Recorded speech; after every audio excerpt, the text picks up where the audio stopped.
gray hair, osteoporosis, cataracts. These are all parts of inflammatory consequences. So we all want to prevent pain and get out of pain. And what has happened, at least in rheumatology, is that about 90% of my patients are taking vitamins. That's what they do to put out the fire. And sometimes I've had patients literally cart in a little suitcase, a wheelie trolley, all of their supplements. And I've had patients take 50 plus supplements, fish oil, glutathione, this, D, C, zinc, selenium, I mean, it goes on, okay?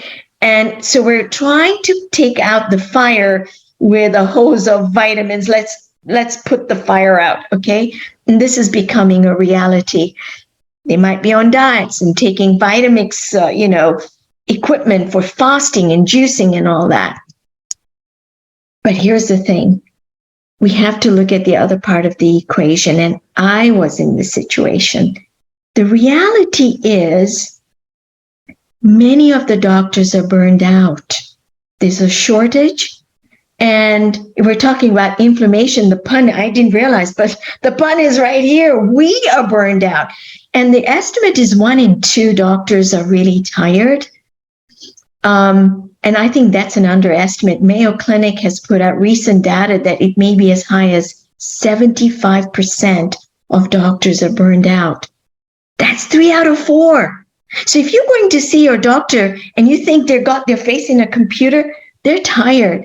They're really trying to check those boxes and get the billing done. That's the reality of modern medicine. We've got to come out of this hamster wheel, okay? So I was in that system and I was saying, there's got to be a better way. And the first thing, and literally this was when I flew in from London, within a few months, I was reading Dr. David Hawkins' book, Power versus Force. And he is one that brought out this map of consciousness. It's very iconic. But I was very taken by his work. He was an MD, a psychiatrist in training, by training. So he had his mindset like Nisha's mindset. He had a medical education from Wisconsin College of Medicine. I knew when he was writing to somebody like me. I understood him. And so I went to see him. I saw him in Arizona where he had retired. And I said to him, Dr. Hawkins, what's your secret in medicine? Because you are healing people. His psychiatric practice was wildly successful. And I said, I don't get that. And these are people with bipolar, schizophrenia, catatonic disorders. This is way worse than what I see in rheumatology. And this is what he said. And this, mark my words, was my first turning point. And he said, to heal, you must do all levels. And I remember sitting there thinking, what's he talking about? Do all levels. I want you to mark that. This is a writer downer. For anyone in this group writing things down, this is a writer downer. To heal, you must do all levels. He also said, don't ignore the biology of what the body needs. Don't ignore the chemistry or the drugs. When you need them, you use them. But there are other aspects of a human. And when in medicine, what I was doing was woefully incomplete. To heal, you must do all levels. So this was a turning point for me. So let's look at what this doing all levels looks like. And this is a cartoon from Bridging Science and Spirit. You'll see that medicine here on the left with the caduceus, you'll see the number 440. Hawkins drew up a map of consciousness, and he said they're levels of being. This is the foundation for mind being research. Levels of being is levels of consciousness. You can have a consciousness of willingness, a consciousness of apathy, a consciousness of greed.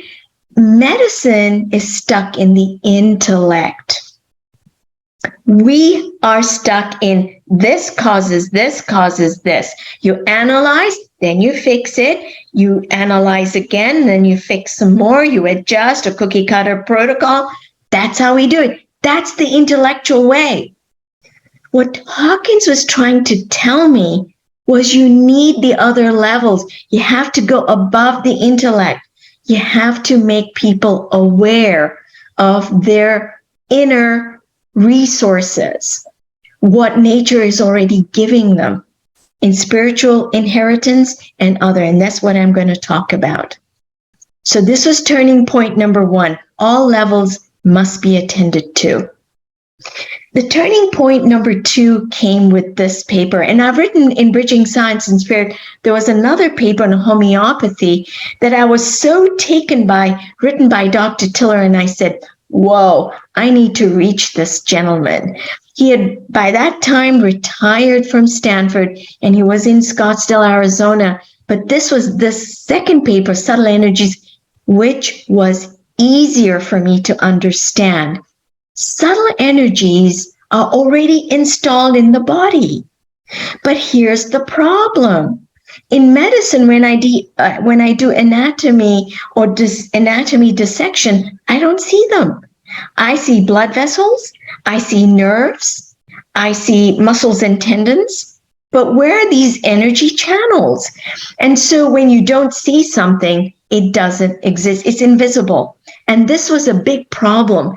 But Tiller, even saying the word subtle energies, it spoke to me very loudly. I said, he's on to something. I have to go here. And I looked at the paper. It was easier than